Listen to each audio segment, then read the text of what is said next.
ನಮಸ್ಕಾರ ವಿದ್ಯಾರ್ಥಿಗಳೇ, ದ್ವಿತೀಯ PUCಯ ಮೂರನೆಯ ಒಂದು ಗದ್ಯ ಆಯ್ಕೆ ಇದೆ ನಮ್ಮ ಕೈಯಲ್ಲಿ ಅನ್ನುವಂಥದ್ದು. ಈ ಒಂದು ಗದ್ಯವನ್ನು ರಚಿಸಿದಂತಹವರು ನೇಮಿಚಂದ್ರ. ಇಲ್ಲಿ ಮೊದಲಿಗೆ ಬಹು ಆಯ್ಕೆ ಪ್ರಶ್ನೋತ್ತರಗಳನ್ನು ಒಂದು ಸಂಪೂರ್ಣವಾದಂತಹ ಬಹು ಆಯ್ಕೆ ಪ್ರಶ್ನೋತ್ತರಗಳನ್ನು ಈ ಒಂದು ವಿಡಿಯೋದಲ್ಲಿ ನೋಡ್ತಾ ಹೋಗೋಣ. ಇಂದಿನ ಒಂದು ಅಧ್ಯಾಯಗಳಿಗೆ ಸಂಬಂಧಿಸಿದಂತೆಯೂ ಕೂಡ ಒಂದು ವಿಡಿಯೋಗಳು ಇದೆ. ಅಂದರೆ ಬಹು ಆಯ್ಕೆ ಪ್ರಶ್ನೆಗಳಿಗೆ ಸಂಬಂಧಿಸಿದಂತೆ ಇರ್ಬೋದು ಅಥವಾ ಸಂಪೂರ್ಣವಾದ ಅಧ್ಯಾಯಕ್ಕೆ ಸಂಬಂಧಿಸಿದಂತೆ ಪ್ರಶ್ನೋತ್ತರಗಳನ್ನು ಕೂಡ ಕೊಟ್ಟಿದ್ದೇನೆ. ಈ ಒಂದು ವಿಡಿಯೋದಲ್ಲಿ ನಿಮಗೆ ಕರ್ನಾಟಕ ಶಾಲಾ ಪರೀಕ್ಷೆ ಮತ್ತು ಮೌಲ್ಯ ನಿರ್ಣಯ ಮಂಡಳಿಯವರೇ ನಿಮಗೆ ಈ ಒಂದು ಪ್ರಶ್ನೆ ಕೋಟಿಯನ್ನು ಹೊರಡಿಸಿದ್ದಾರೆ. ಆ ಒಂದು ಪ್ರಶ್ನೆ ಕೋಟಿಯಲ್ಲಿ ಕೊಟ್ಟಿರುವಂತಹ ಬಹು ಆಯ್ಕೆಯ ಪ್ರಶ್ನೋತ್ತರಗಳಿರ್ಬೋದು ಅಥವಾ ಫಿಲ್ ಇನ್ ದ ಬ್ಲ್ಯಾಂಕ್ಸ್ ಇರ್ಬೋದು, ಅವುಗಳಿಗೆ ಉತ್ತರವನ್ನು ಈ ಒಂದು ವಿಡಿಯೋದಲ್ಲಿ ನೋಡ್ತಾ ಹೋಗೋಣ. ನೋಡಿ, ಪ್ರಶ್ನೆ ಕೋಟಿಯನ್ನು ಕರ್ನಾಟಕ ಪ್ರೌಢಶಾಲಾ ಪರೀಕ್ಷಾ ಮತ್ತು ಮೌಲ್ಯ ನಿರ್ಣಯ ಮಂಡಳಿಯವರೇ ಕೊಟ್ಟಿರೋದ್ರಿಂದ ಇದು ಇಂಪಾರ್ಟೆಂಟ್ ಆಗಿರುವಂಥದ್ದು. ಸೊ ಇವುಗಳನ್ನು ಸರಿಯಾಗಿ ಪ್ರಾಕ್ಟೀಸ್ ಮಾಡಿದರೆ ನೀವು ಎಕ್ಸಾಮಲ್ಲಿ ಸರಿಯಾಗಿ ಆನ್ಸರ್ ಮಾಡ್ಬೋದು. ಹಾಗಿದ್ರೆ ಇಲ್ಲಿ ಬರೀ ಎಕ್ಸಾಮ್ಸ್ ಅಷ್ಟೇ ಅಲ್ಲ, ಟೆಸ್ಟ್ಗಳಲ್ಲಿಯೂ ಕೂಡ ಇದೇ ರೀತಿಯಾದಂತಹ ರೀತಿಯಲ್ಲಿ ಪ್ರಶ್ನೆ ಪತ್ರಿಕೆಯನ್ನು ನಿಮ್ಮ ಈ ಒಂದು ಕಾಲೇಜಲ್ಲಿಯೂ ಕೂಡ ತೆಗಿತಾರೆ. ಸೊ ಹೀಗಾಗಿ ನೀವು ಇವುಗಳನ್ನು ಪ್ರಾಕ್ಟೀಸ್ ಮಾಡ್ತೀರಾ ಅಂತ ನಾನು ಭಾವಿಸ್ತೇನೆ.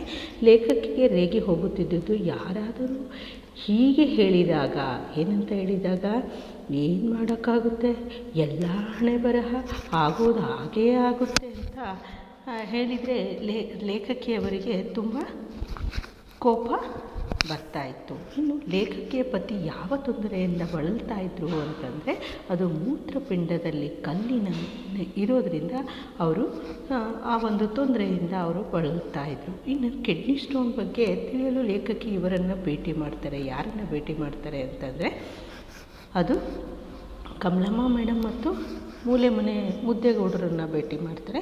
ಈ ಒಂದು ಕ್ವಶನ್ನು 2025 ಎಕ್ಸಾಮ್ ನಂಬರ್ 1 ಕೇಳಿರುವಂತಹದ್ದನ್ನು ನೋಡಬಹುದು. ಹಾಗೆ ಮುಂದಿನದು, ಲೇಖಕಿ ಪತಿಯನ್ನು ಸೋನೋಗ್ರಫಿ ರೂಮ್ಗೆ ಇದರ ಸಲುವಾಗಿ ಕರೆದೊಯ್ತಾರೆ. ಅವರನ್ನು ಸೋನೋಗ್ರಫಿ ರೂಮ್ಗೆ ಏನಕ್ಕೆ ಕರೆದೊಯ್ತಾರೆ ಅಂದರೆ, ಕಲ್ಲು ಇರುವ ಜಾಗ ತಿಳಿಬೇಕು ಅನ್ನುವಂತಹ ಉದ್ದೇಶದಿಂದ ಸೋನೋಗ್ರಫಿ ರೂಮ್ಗೆ ಕರೆದೊಯ್ತಾರೆ.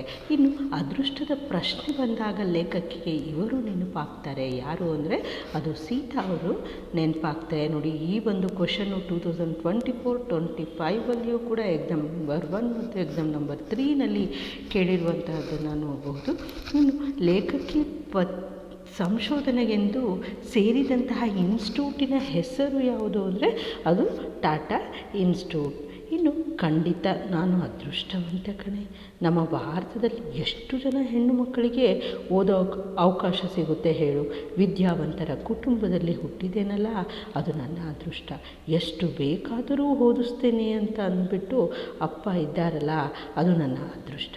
ಆದರೆ ಹುಚ್ಚಿ, ಈ ಅದೃಷ್ಟ ನಿನಗೂ ಇತ್ತಲ್ಲೇ ಅಂತ ಹೇಳಿಬಿಟ್ಟು ಹೇಳಿದಾಗ, ಈ ಮಾತುಗಳಲ್ಲಿ ವ್ಯಕ್ತವಾಗಿರುವಂತಹ ಭಾವ ಏನು ಅಂತಂದರೆ, ಲೇಖಕಿಯ ತಂದೆಗೆ ಅವರು ಕೊಟ್ಟಂತಹ ಒಂದು ಸೌಲಭ್ಯಗಳನ್ನು ಅವಳ ಗೆಳತಿಗೂ ಕೂಡ ಕೊಟ್ಟಿದ್ರು ಅನ್ನುವಂತಹದ್ದು ಇಲ್ಲಿ ವ್ಯಕ್ತವಾಗಿರುವಂಥದ್ದು. ಸೊ ಇದು ಸಮಾನವಾದಂತಹ ಅವಕಾಶ ಅನ್ನುವಂತಹದ್ದನ್ನು ನೋಡಬಹುದು.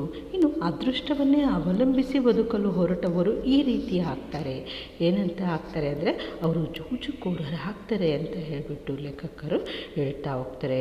ಯಾರು ಮುಂಬಯಿಯ ಪ್ರಸಿದ್ಧ ನ್ಯಾಯವಾದಿಯಾಗಿದ್ದರು ಅಂದರೆ, ಪ್ಲೇವಿಯಾ ಅವರು ಮುಂಬಯಿಯ ಪ್ರಸಿದ್ಧವಾದಂತಹ ನ್ಯಾಯವಾದಿ ಆಗಿರ್ತಾರೆ.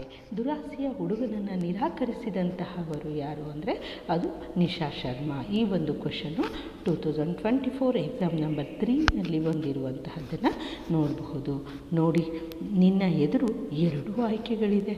ಇಲ್ಲಿ ಲೇಖಕಿ ತನ್ನ ಪತಿಗೆ ಹೇಳುವ 2 ಆಯ್ಕೆಗಳು ಯಾವುವು ಅಂತ ಅಂದರೆ, ಮೊದಲನೇದಾಗಿ ಮುದ್ದೇಗೌಡರ ತರಹ ವರ್ಷಕ್ಕೆ 2 ಆಪ್ರೇಷನ್ ಮಾಡಿಸ್ಕೊಳ್ಬೇಕು, ಇಲ್ಲ ಅಂತಂದರೆ ಕಮಲಾ ಮೇಡಮ್ ತರಹ ಚೆನ್ನಾಗಿ ನೀರು ಕುಡಿದ್ಬಿಟ್ಟು ಅವರಲ್ಲಿ ಇರುವಂತಹ ಕಲ್ಲನ್ನು ಕರಗಿಸ್ಕೋಬೇಕು ಅನ್ನುವಂಥದ್ದು ಅವರಿಗೆ ಕೊಟ್ಟಂತಹ ಆಯ್ಕೆಗಳಾಗಿತ್ತು. ಸೊ ಇದರಲ್ಲಿ ಸರಿಯಾದಂತಹ ಉತ್ತರ ಅಂದರೆ 1 ಮತ್ತು 2 ಒಂದು ಆಯ್ಕೆಗಳು ಸರಿಯಾಗಿದೆ ಅಂತ.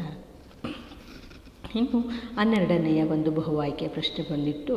ವರದಕ್ಷಿಣೆ ಕೊಡದೆ ಮದುವೆಗೆ ಬೇರೆ ಮಾರ್ಗವಿಲ್ಲ ಎಂದುಕೊಂಡ ನಿಶಾ ಶರ್ಮಾ ಹಸೆ ಏರುವ ಸಮಯದಲ್ಲಾದರೂ ತನಗೆ ಈ ಹುಡುಗನನ್ನು ನಿರಾಕರಿಸುವ ಆಯ್ಕೆ ಇದೆ ಅಂತ ಅಂದ್ಕೊಂಡು ಕಂಡುಕೊಳ್ತಾಳೆ. ಈ ಸಾಲುಗಳಲ್ಲಿ ವ್ಯಕ್ತವಾಗಿರುವಂತಹ ಅಂಶ ಏನು ಅಂತಂದರೆ, ಸ್ವಾಭಿಮಾನಿ ಹೆಣ್ಣು ಮಕ್ಕಳು ವರದಕ್ಷಿಣೆಯನ್ನು ನಿರಾಕರಿಸ್ತಾರೆ ಅನ್ನುವಂತಹದ್ದು.